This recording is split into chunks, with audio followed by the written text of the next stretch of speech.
अस्सलाम वालेकुम नाज़रीन। तो चलिए आज की इस वीडियो में बायोलॉजी का एक कॉन्सेप्ट पर बात करते हैं जिसे कहा जाता है फार्मोलॉजी। ये बाकायदा बायोलॉजी का एक ब्रांच भी है, मतलब एक शाख भी है ना। हाँ, यहाँ पे फार्मा मीन्स फार्मोना, फार्मो इसका मतलब है यानी अद्वयात, मेडिसिन। और ये जो लॉजी है ना, मतलब लॉजी का मतलब जी स्टडी करना, मुतालिया करना, यानी अद्वयात के बारे में यानी मेडिसिन के बारे में मुतालिया करने को जो है ना फार्माकोलॉजी कहा जाता है। ये आपने जो यो मतलब फार्मेसी के शॉप से जो है ना, जब आप मेडिसिन लेते हैं ना फार्मेसी के शॉप से, चाहे फिर मेडिसिन हो ड्रग्स हो, ठीक है, जब आप लेते हैं तो यहाँ पे जो फार्मेसी है ना, ये भी रिलेटेड वर्ड है ना, मतलब एक रिलेटेड वर्ड है फार्मेसी, यानी फार्माकोलॉजी से, ठीक है, तो यानी डेराइव हुआ है, ठीक है। तो ये जो इन फार्माकोलॉजी है ना, यहाँ पे हम क्या यानी मेडिसिन स्टडी करते हैं, मतलब अद्वयात, ड्रग्स, ठीक है।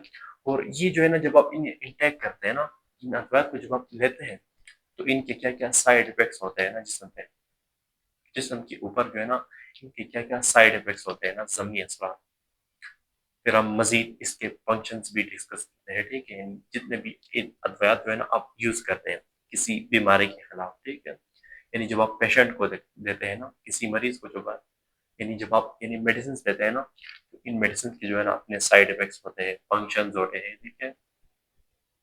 तो ये सारी चीजें जो है ना हम फार्माकोलॉजी में डिस्कस करते हैं। हाँ, और अद्वयात किस तरह बनते हैं ये भी हम डिस्कस करते हैं, ठीक है। हाँ, और ये जो बायोलॉजी का ये ब्रांच जो है ना, ये केमिस्ट्री से भी ज्यादा रिलेटेड, केमिस्ट्री, जो फार्माकोलॉजी है ना, यानी ये क्या यानी केमिस्ट्री से भी ज्यादा रिलेटेड।